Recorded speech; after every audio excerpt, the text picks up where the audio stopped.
Hello viewers, welcome to the grow Telugu YouTube channel. ఎప్పుడు కూడా తరచుగా కామన్‌గా అడిగే క్వెషన్ ఏంటి? ఈ స్టాక్ యొక్క ధర చీప్‌గా ఉందా? లేకపోతే చాలా ఖరీదుగా ఉందా? సో, ఎప్పుడు కూడా ధరల గురించి ఎక్కువ మాట్లాడతాం ఎందుకు? కంపెనీ యొక్క గ్రోత్ అవకాశాలు ఎక్కువగా ఉన్నప్పటికీ కూడా, దాని మీద మాత్రమే చూసుకొని గాని ఇన్వెస్ట్‌మెంట్స్ చేస్తే మనకి మంచి ఆదాయం వస్తుందా అనంటే, గ్రోత్ మాత్రం ఒకే ఒక ఫ్యాక్టర్ అనేది కాదు. మనం ఎంతైతే ధరలు ఆర్ ప్రైస్‌నైతే చెల్లించి ఒక స్టాక్‌ని కొనుక్కుంటామో, అది కూడా మనకొచ్చే ఆదాయాన్ని ఎంత మాత్రం అనేది ఫిక్స్ చేయడానికి ఒక మంచి ఫ్యాక్టర్‌గా మనం వాడుతూ ఉంటాం. అయితే దీన్నే మనం వాల్యుయేషన్ అని అంటూ ఉంటాం. కంపెనీ ఇంతలాగా ముందుకెళ్తుంది, కంపెనీ ఇంత బాగా గ్రో అవుతుంది అనే ఎక్స్‌పెక్టేషన్స్‌ని పెట్టుకొని మైండ్‌లో ఎక్కువగా ప్రీమియంలో ట్రేడ్ అవుతున్నప్పటికీ కూడా మనం డబ్బులిచ్చి కొనుక్కుంటాం. కానీ భవిష్యత్తులోని అనుకున్నంత గ్రోత్‌ని గాని చేరుకోకపోతే వెంటనే మార్కెట్స్ ఆ ఎక్స్‌పెక్టేషన్స్‌ని కింద పడేస్తూ మార్కెట్ కరెక్షన్‌కి గురవుతూ స్టాక్ ప్రైజెస్‌ని కిందకి తోసేస్తాయి. సో, ఎప్పుడు కూడా మనమందరము ఈ వాల్యుయేషన్ వాటి మీద ఎక్కువగా దృష్టి పెడతాం. కాకపోతే వాల్యుయేషన్ కాన్సెప్ట్‌ని అర్థం చేసుకోవడానికి ఒక చిన్న ఫార్ములా చెప్తా. మనందరికీ తెలిసిన విషయమే. మనం ఒక కంపెనీ మెట్రిక్స్ చూస్తున్నప్పుడు పీఈ రేషియో ఎంత ఉంటుందని చూస్తాం. Price earnings ratio. So, PE ratio అంటే ఏంటి? ఒక కంపెనీకి ఫర్ ఎగ్జాంపుల్ పీఈ రేషియో 45 రెట్లు ఉందని అనుకుందాం. దీనికి అర్థం ఏంటంటే, ఆ కంపెనీకి వచ్చే ఆదాయం అంటే ఎర్నింగ్స్ అనేవి రూ. 1 పర్ షేర్ ఉంటే, నేను రూ. 45 ఇచ్చి ఒక షేర్‌ని కొనుక్కుంటున్నట్టు. అంటే ఆ కంపెనీ భవిష్యత్తులో చాలా బాగా పెర్ఫార్మ్ చేస్తుంది అనే ఒక అంచనాతోటి నేను ఇప్పుడు ఇంత ఎక్కువ రేట్లిచ్చి కొనుక్కుంటున్నా. కానీ ఎప్పుడు కూడా అంచనాలు తారుమారయ్యే పరిస్థితి కూడా ఎదురవుతది. ఇలాగా ఆ తారుమారైపోయినప్పుడు అనుకున్న దిశలో అది ఎదక్కపోతే వెంటనే ఆ ప్రభావం అనేది మన షేర్ ప్రైజెస్ మీద పడి, అవి పడిపోవడం, మార్కెట్ కరెక్షన్‌కి గురవ్వడం అనేది ఎక్కువగా మనం చూస్తూ ఉంటాం. ఇది ఇంకా సులువుగా మనం అర్థం చేసుకోవాలంటే 2 కంపెనీస్ యొక్క ఎగ్జాంపుల్స్ ద్వారా నేను చెప్తాను. మొట్టమొదటిది ట్రెంట్ లిమిటెడ్. ట్రెంట్ లిమిటెడ్ విషయానికి గాని వచ్చినట్టయితే దాదాపుగా 2021 నుంచి 2024 వరకు ప్రతి ఒక్క క్వార్టర్‌లో దాని యొక్క సేల్స్ గాని, ఎర్నింగ్స్ గాని 50% క్వార్టర్ ఆన్ క్వార్టర్ గ్రోత్‌ని చూపించుకుంటూ వచ్చినాయి. అంటే జూడియో అండ్ వెస్ట్ సైడ్ ఈ 2 పర్టిక్యులర్ రీటైల్ అవుట్‌లెట్స్ నుంచి చాలా ఎక్కువగా మనం డిమాండ్ అనేది చూసాం. అండ్ వీళ్ళు ఎక్స్‌పాండ్ అవ్వడంతోటి ప్రతి క్వార్టర్ అక్టోబర్ 2024 వరకు growth of sales and earnings ఈ 2 కూడా గ్రోత్ 50%కి తగ్గలే. కానీ నెక్స్ట్ వచ్చింది డిసెంబర్ క్వార్టర్. సో, డిసెంబర్ 2024లో గాని చూసినట్టయితే గ్రోత్ అనేది 50% కన్నా తగ్గింది. సో, ఇలా వెంటనే తగ్గినప్పటికి అంటే గ్రోత్ లేకుండా లేదు. గ్రోత్ ఉంది. వేగం అనేది తగ్గింది. సో, ఇలా తగ్గినప్పుడు హఠాత్తుగా కరెక్షన్‌కి గురై ప్రతి ఒక్క ఇన్వెస్టర్స్ భయంతో ఇంకా ఆ అస్థిరత్వంతోటి ఎక్కడ మార్కెట్టో లేకపోతే ఇంకా ప్రైజెస్ అనేవి తగ్గిపోతాయి అనే భయంతో ముందుగానే ప్రాఫిట్స్ బుక్ చేసుకొని ఎగ్జిట్ అయిపోయి బయటికి రావడంతోటి 48% కరెక్షన్‌కి గురైంది. బాగున్నప్పుడు దీని యొక్క పీఈ రేషియో 231 టైమ్స్ అంటే రూ. 1 ఆఫ్ ఎర్నింగ్స్‌కి రూ. 231 ఇచ్చి కొనుక్కునేది కాస్త ఒకే ఒక క్వార్టర్‌లోని గ్రోత్ ఉన్నప్పటికీ కూడా ఆ వేగం పేస్ అనేది సరిపోకపోవడంతోటి 48% కరెక్షన్‌కి గురైంది. ఈ ఒక్క కంపెనీయే కాదండి, ఐటీ సెక్టార్‌కి సంబంధించిన ఇంకో కంపెనీ అయిన హ్యాపీయెస్ట్ మైండ్స్‌ని తీసుకుందాం. హ్యాపీయెస్ట్ మైండ్స్ అనేది ఈ ఐటీ రంగానికి సంబంధించి వివిధ రకాల సేవల్ని అందిస్తుంది. సో, అప్పుడు 2021లో కానీ చూసినట్టయితే ఆ భూమి ఇండస్ట్రీకి వచ్చింది ఒక వేరే లెవెల్‌లోనే ఉండాలి. మన క్లౌడ్ సేవలు కావచ్చు, అప్పుడప్పుడే చాలామంది డిజిటల్ రంగంలోకి ఎంటర్ అవుతున్న వాళ్ళు కావచ్చు, వీళ్ళందరికీ కలిపి సేవలిచ్చే కంపెనీగా చాలా ఎక్కువ డిమాండ్‌ని చూడడంతోటి 2021 నుంచి దాదాపుగా 2023 దాకా గాని చూసుకున్నట్టయితే ఈ కంపెనీ యొక్క వాల్యుయేషన్స్, ఈ కంపెనీ యొక్క గ్రోత్ 30% కన్నా ఎక్కువుంది. అలానే వాల్యుయేషన్స్ కూడా 145కి పెరిగింది. 2023లోని ఎప్పుడైతే డిమాండ్ అనేది తగ్గిందో 30% వరకు వీళ్ళ గ్రోత్ లేకపోయినప్పటికీ 13-20% మధ్యలో గ్రోత్ అనేది చూపించింది. ఇలా కొద్దిగా తగ్గిపోయేసరికి 145 పీ రేషియో కాస్త 40కి పడిపోయింది. అండ్ అలానే కంపెనీ యొక్క ప్రాఫిట్స్ పెరిగినప్పటికీ కూడా స్టాక్ ప్రైస్ కరెక్షన్‌కి గురై 70% వరకు ప్రైజెస్ అనేవి పడిపోవడం మనం చూసాం. సో, ఇక్కడ అన్నిటిని కూడా అసలు ఏం చెప్తున్నామనంటే ఈ వాల్యుయేషన్ అనే ట్రాప్. మనం కొన్ని ఎక్స్‌పెక్టేషన్స్ పెట్టుకుంటాము. కానీ అవి గాని చేరకపోతే మార్కెట్ యొక్క రియాక్షన్స్ వేరేగా ఉంటుంది. సో, ఇక్కడ రామ్‌దేవ్ అగర్వాల్ గారు చెప్తుంది ఏంటి అనంటే, అయితే ప్రతి కంపెనీకి వాల్యుయేషన్ ఎక్కువగా ఉన్నట్టయితే అది బ్యాడ్ మెట్రికా? పీఈ రేషియో ఎక్కువ ఉంటే అది బ్యాడా అనంటే కాదు. కంపెనీ యొక్క పీఈ రేషియో ఆర్ వాల్యుయేషన్స్ హైగా ఉన్నప్పటికీ కూడా మన మార్కెట్‌లోని ఇన్వెస్టర్స్ దాని యొక్క ఎదుగుదల అవకాశాల మీద బెట్టింగ్ చేస్తూ ఇంత ఎక్కువగా ప్రైజెస్ చెల్లిస్తున్నారని అర్థం. కాకపోతే అందరు ఇన్వెస్టర్స్‌కి కూడా చాలా రీజనబుల్‌గా ఆర్ లేకపోతే అందరూ వెతికి చూసే విషయం ఏంటి అనంటే గ్రోత్ ఉండాలి. అలానే నేను పే చేసే ప్రైస్ అనేది వాల్యూకి సరిపడా జస్టిఫై అవ్వాలి. సో, ఏవేవైతే స్టాక్స్ గ్రోత్ అట్ రీజనబుల్ ప్రైజెస్‌లో ఉన్నాయో అటువంటి స్టాక్స్‌ని ఎంచుకోవాలనే చూస్తారు. అయితే ఈ వీడియోలోని మేము కూడా అటువంటి ఒక ప్రయత్నాన్ని చేసి టోటల్ రిటర్న్ ఇండెక్స్ నిఫ్టీని తీసుకొని 750 కంపెనీల పైన ఒక ఫిల్టర్‌ని వేసి గత 3 సంవత్సరాల్లోని compounded annual growth rate sales and earnings 20% కన్నా గ్రో అయినవి, ఆపరేటింగ్ మార్జిన్స్ ఇప్పటికి కూడా స్థిరంగా ఉన్నవి.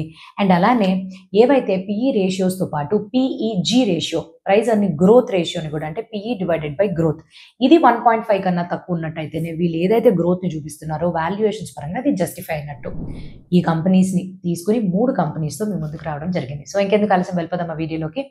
కానీ వెళ్ళడానికన్నా ముందు తెలుసు కదండి, మీరు కానీ మా గ్రో తెలుగు యూట్యూబ్ ఛానల్కి సబ్స్క్రైబ్ చేసుకున్నట్టయితే వెంటనే బెల్ ఐకాన్ని క్లిక్ చేసుకోండి. ఎందుకంటే ఎంతో ఇంపార్టెంట్ అండ్ ఇన్ఫర్మేటివ్ కంటెంట్ని ఎప్పటికప్పుడు మేము మీ ముందుకు తీసుకొచ్చే ప్రయత్నాన్ని చేస్తూనే ఉంటాం కాబట్టి.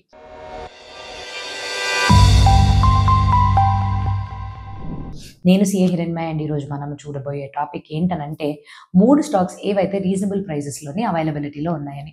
మొట్టమొదటిది సజిలిటీ లిమిటెడ్. సజిలిటీ లిమిటెడ్ యొక్క గత 3 సంవత్సరాల యొక్క compounded annual growth rate sales పరంగా కానీ చూస్తే 82% ఉంది. అలానే నెట్ ప్రాఫిట్ పరంగా కానీ చూస్తే 291% ఉంది. ఆపరేటింగ్ మార్జిన్స్ కూడా స్థిరంగానే ఉన్నాయి. ఎక్కువగా మార్జిన్స్ పెరగడానికి గల కారణం 2 సంవత్సరాలు 2023 నుంచి 25 మధ్యలోని 215 crores ఉండే అప్పుని కాస్త 127 crores తగ్గించుకుంది. అండ్ ఇంతలాగా నెట్ ప్రాఫిట్స్ అండ్ ఇంతలాగా సేల్స్, ఇంత కాంపౌండెడ్ యాన్యువల్ గ్రోత్ రేట్ చూపించినాయి అంటే ఈ కంపెనీ 2021లో ఎస్టాబ్లిష్ అయింది. ఎస్టాబ్లిష్ అయిన తర్వాత వెంటనే ఎస్టాబ్లిష్ అయిన బేస్ ఇయర్ ఎఫెక్ట్ అనేది ఉంటుంది కదా, దాన్ని తీసేస్తే మిగిలిన 2 సంవత్సరాలకి స్థిరంగా 15% కాంపౌండెడ్ యాన్యువల్ గ్రోత్ రేట్ సేల్స్లో చూపించింది. నెట్ ప్రాఫిట్ మాత్రం 4 రెట్లు పెరగడం చూసాము. వాల్యుయేషన్స్కి వచ్చేద్దాం. ఈ కంపెనీ యొక్క PE ratio 30 times and పిఈజీ ratio 0.1.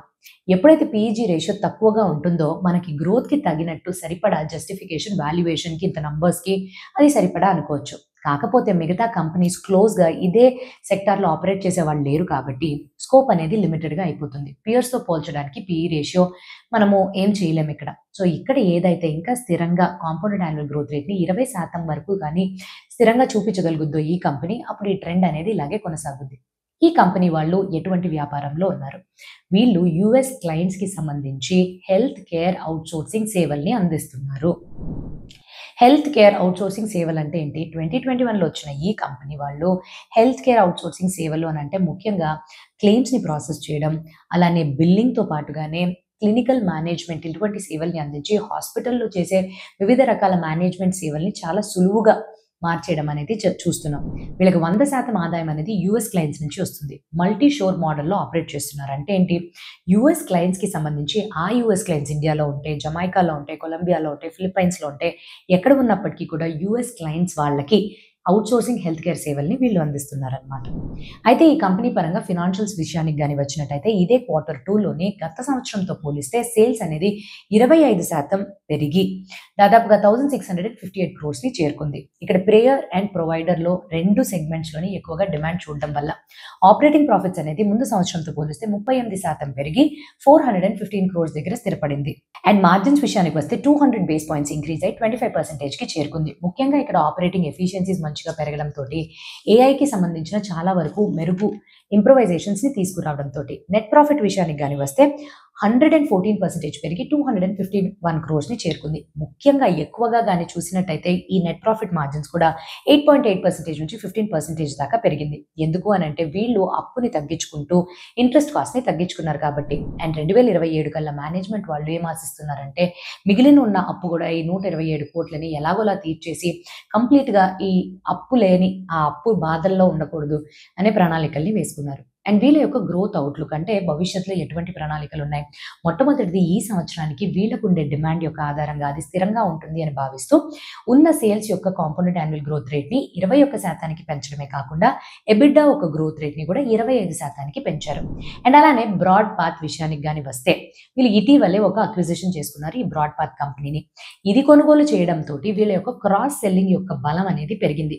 అంటే ఉన్న ఎగ్జిస్టింగ్ క్లయింట్స్ నుంచి 24 కొత్త కాంట్రాక్ట్స్తో పాటుగా 5 కొత్త క్లయింట్స్ని కూడా సంపాదించుకోగలిగారు. సో ఇంతలాగా డిమాండ్ని కూడా పెంచగలిగారు. టెక్నికల్ పరంగా కానీ చూసినట్టయితే ఈ కంపెనీ యొక్క స్టాక్ ప్రైస్ దాని యొక్క ఆల్ టైమ్ హై నుంచి 15% తక్కువలో ట్రేడ్ అవుతుంది. అప్ అండ్ డౌన్ ఫ్లక్చుయేషన్స్కి గురవుతుంది. 41 కన్నా తగ్గిపోతే ఈ పర్టికులర్ ట్రెండ్ అనేది ఇన్వాలిడేట్ అయిపోతుంది. అయితే ముఖ్యంగా ఎటువంటి సమస్యల్ని ఎదుర్కోవాలి? మొట్టమొదటిది ఈ కంపెనీ యొక్క టాప్ 10 క్లయింట్స్ నుంచి 90% కన్నా ఎక్కువ ఆదాయం వస్తుంది. సో ఇది ఎప్పుడు కూడా కాన్సన్ట్రేషన్ రిస్క్ అనేది ఉంటుంది. అండ్ రెండవది 100% ఆదాయం వచ్చేది యూఎస్ అవుట్‌సోర్సింగ్ సేవల నుంచి. So, US clients or US నుంచి ఎటువంటి మార్పులు గాని వచ్చితే పాలిసీస్ పరంగా గాని ఆర్ ఇప్పుడు వీళ్ళు ఒక 25% ఎక్సైజ్ వాట్ అనేది ఆఫ్‌షోర్ సర్వీసెస్ మీద వెయ్యాలి అని అనుకుంటున్నారు.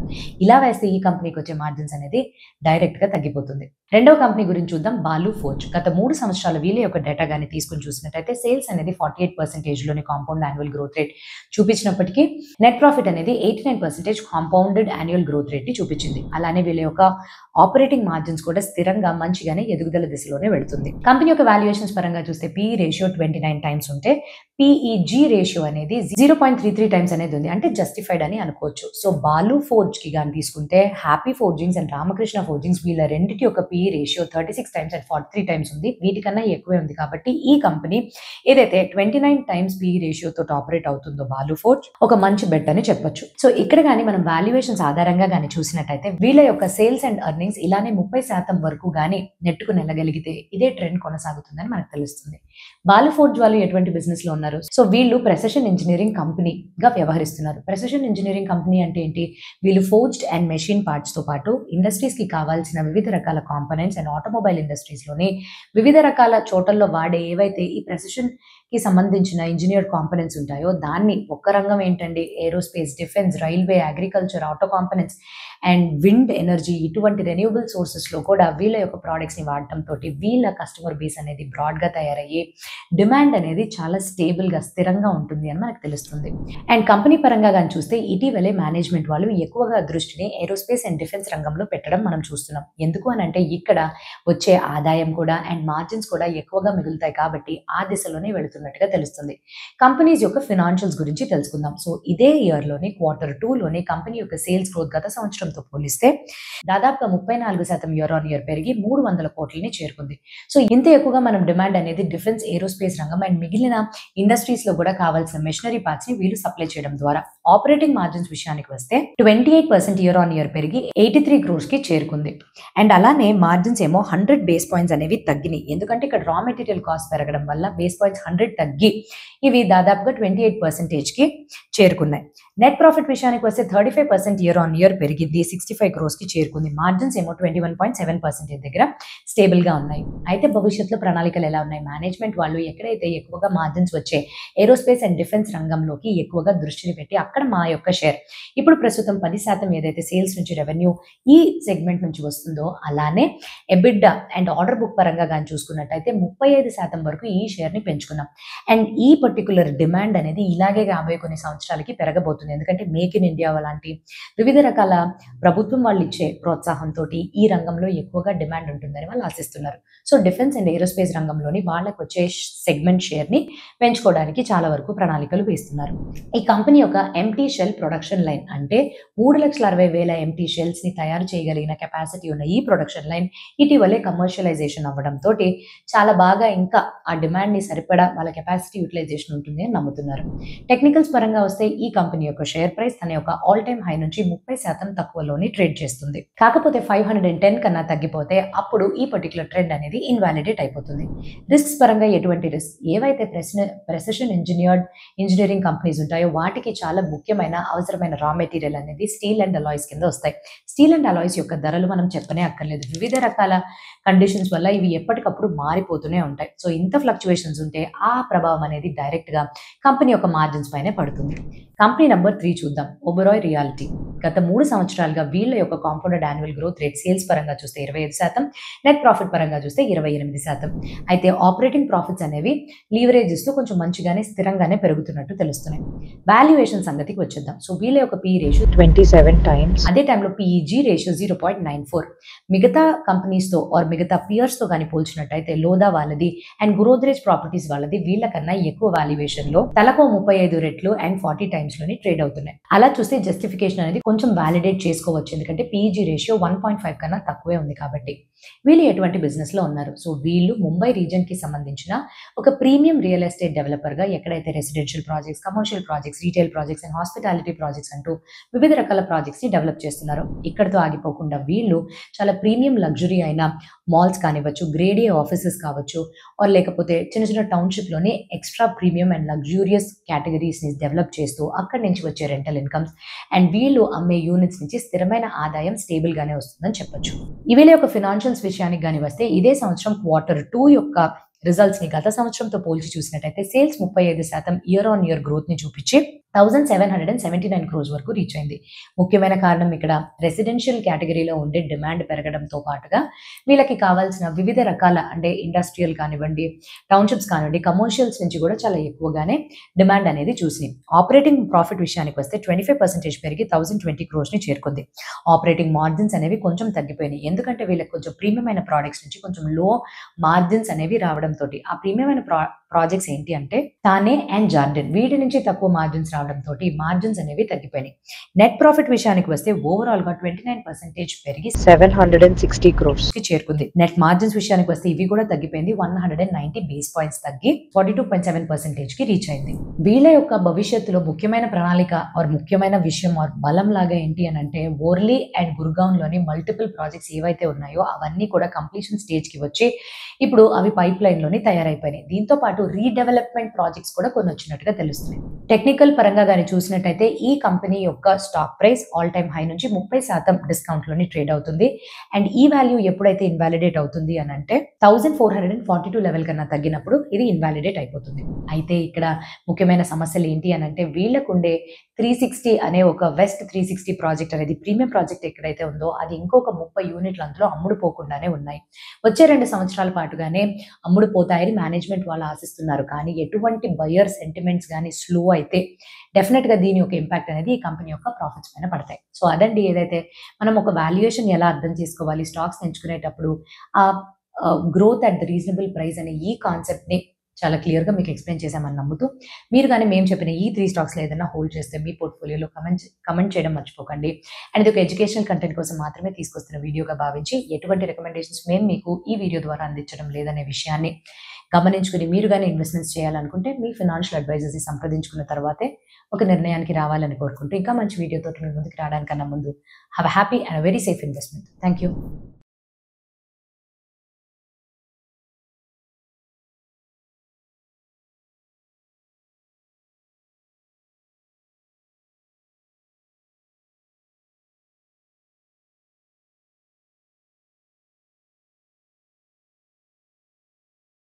Investment in securities market are subject to market risks. Read all the related documents carefully before investing. Please read the risk disclosure documents carefully before investing in equity shares, derivatives, mutual fund, and or other instruments traded on the stock exchanges.